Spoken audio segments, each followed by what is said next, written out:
அனைவருக்கும் என் அன்பான வணக்கம். ஔவையார் அவர்கள் அருளி செய்த மூதுரை என்கிற நூலிலிருந்து 5வது பாடல். அடுத்து முயன்றாலும் ஆகும் நாளன்றி எடுத்த கருமங்கள் ஆகா, தொடுத்த உருவத்தால் நீண்ட உயர்மரங்கள் எல்லாம் பருவத்தால் அன்றி பழா. இப்பாடலுடைய விளக்கம் என்ன அப்படின்னு சொன்னா, என்னதான் ஒரு சுவையான கனி தரக்கூடிய மரமாக இருந்தாலும் நாம் அதை நட்டு வைக்கும் போது எப்போ பூக்கணுமோ அப்பதான் பூக்கும், எப்போ காய்க்கணுமோ அப்பதான் காய்க்கும், எப்போ பழுக்கணுமோ அப்பதான் பழுக்கும். நம்மளுடைய அவசரத்துக்கு ஒரு மரமானது நாமே நட்டு வைத்திருந்தாலும் கூட, நம்முடைய சொந்த மரமாக இருந்தாலும் கூட, எப்போது பலன் கொடுக்குமோ அப்போதுதான் பலன் கொடுக்கும்.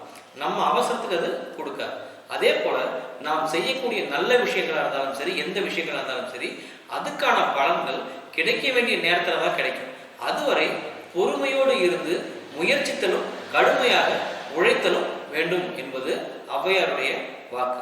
மீண்டும் இன்னொரு விண்பால உங்களை சந்திக்கிறேன். நன்றி, வணக்கம்.